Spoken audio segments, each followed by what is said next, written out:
সাল্লাল্লাহু আলাইহি ওয়াসাল্লাম কি হুজুরদের নবী না আপনার নবী? কথা বলেন, উত্তর দেন। নবী সাল্লাল্লাহু আলাইহি ওয়াসাল্লাম কি হুজুরদের নবী না আপনার নবী? তাহলে আপনার মধ্যে তার সুন্নাত থাকবে না কেন? আপনার চেহারায় দাড়ি নাই কেন? আপনার প্যান্টটা টাকনোর নিচে কেন? কেন আপনি নবী সাল্লাল্লাহু আলাইহি ওয়াসাল্লামের জীবনী সারা জীবনে একবার পড়ে দেখতে পারলেন না? নবী সাল্লাল্লাহু আলাইহি ওয়াসাল্লাম 23 বছর আপনার আমার জন্য কষ্ট করেছেন, মানুষের মার খেয়েছেন, গাল খেয়েছেন, তাকে 15 বার হত্যা করার চেষ্টা করা হয়েছে, তাকে দেশ থেকে বের করে দেওয়া হয়েছে, গলায় দড়ি পেঁচিয়ে টান দেওয়া হয়েছে, পিঠের মধ্যে উঠে নাড়ি ভুড়ি চাপানো হয়েছে, দাঁত ঘুষি মেরে দাঁত ফেলে দেওয়া হয়েছে, মাথা ফাটিয়ে দেওয়া হয়েছে, পা ভেঙে দেওয়া হয়েছে তাদের জন্য, তার জন্য। আপনি আমি কেন তার জীবনী পড়ে দেখলাম না কখনো? কেন আপনার চেহারা দাঁড়িয়ে থাকবে না, আমার চেহারা দাঁড়িয়ে থাকবে না? কেন আমাদের প্যান্ট টাকনো নিচে উপরে থাকবে না? কেন আমাদের কথাবার্তা, চালচলন, খাওয়া দাওয়া, ইস্তেঞ্জা করা, নামাজ পড়া, প্রতিটা অ্যাক্টিভিটি সুন্নাহ মাফিক কেন হবে না? এটা আপনাকে হুজুরকে শেখাতে হবে কেন? এটা তো আপনার দায়িত্ব, শেখা নিজের দায়িত্ব। আল্লাহর রাস্তায় বের হতে আপনাকে বলতে হবে কেন? নিজের তাগাদা থেকে আপনি বের হবেন। হুজুররা কবরে যাবে, আপনি যাবেন না? উত্তর দেন। হুজুররা, তোমরা উত্তর দাও ছেলেরা, ইয়াং জেনারেশন তোমরা যারা আছো, হুজুররা কবরে যাবে, তোমরা আমরা যাব না? হুজুরদের নবী মুহাম্মদ সাল্লাল্লাহু আলাইহি ওয়াসাল্লাম আমাদের নবী নন? নবী সাল্লাল্লাহু আলাইহি ওয়াসাল্লাম শুধু সাহাবীদের জন্য আসছিলেন না আমাদের সবার জন্য আসছিলেন? নবী সাল্লাল্লাহু আলাইহি ওয়াসাল্লাম সারা জীবনে যে কষ্টগুলো স্বীকার করেছেন তা নিজের জন্য না আমাদের জন্য? কিয়ামতের মাঠে তার সুপারিশ ছাড়া আপনি পার পাবেন? তাহলে আপনাকে সুন্নাত কেন শেখাতে হবে?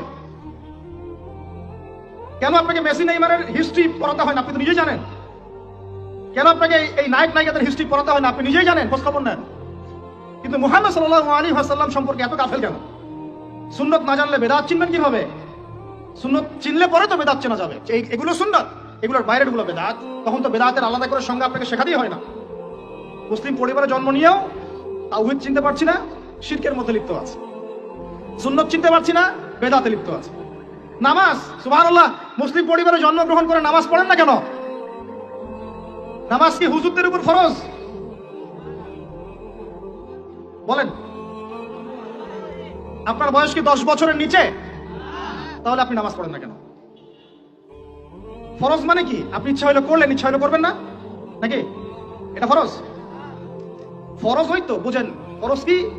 ওই যে প্রত্যেক রাতে যে মেয়ের সাথে খষ্টি নষ্টি না করলে আপনার ঘুম হয় না, ওইটা হচ্ছে ফরজ। স্কুলে কলেজে গিয়ে মেয়েদের সাথে অ্যাফেয়ার্স করা, ডেটিং করা, এই পাবজি খেলা, আমাদের সবার উপর এখন ইউটিউবিং, ফেসবুকিং ফরজ। ফরজ বুঝেন, এইভাবে বোঝেন, এগুলো হচ্ছে ফরজ আপনার উপরে। সালাত, হাইয়া আলাস সালাত প্রত্যেক দিন আপনার কানে যায়, কেন সালাতে আসেন না? হাইয়া আলাল ফালাহ আপনার আবার কানে যায়, কেন সালাতে আসেন না? কখন সালাতে আসবেন? ছোট ভাইরা কখন সালাতে আসবেন?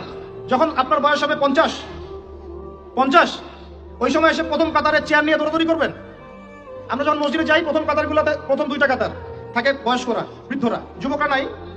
আর ওই সময় চেয়ার নিয়ে মারামারি, কারণ এখন তো সেজদা দেওয়ার মতো শরীরে ক্ষমতা নাই। আর কে আগে চেয়ার দখল করতে পারে, ওই হচ্ছে প্রতিযোগিতা। তখন আমরা কি ওই সময়ের জন্য অপেক্ষা করছি?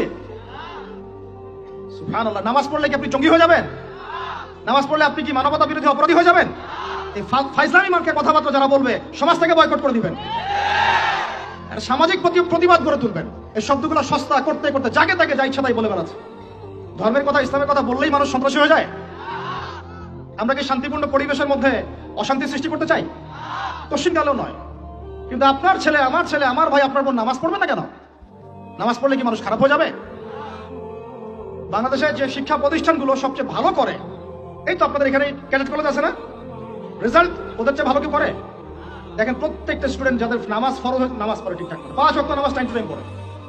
5 ওয়াক্ত নামাজ তারা টাইম টু টাইম পড়তে পারে, ফিজিক্যাল এক্সারসাইজ করে, খাওয়ার সময় খায়, খেলার সময় খেলে, ঘুমের সময় ঘুমায়, পড়ার সময় পড়ে। তারা ভালো করে না? ভাই, মুসলিম পরিবারে জন্ম নিয়েও নামাজ পড়ি না।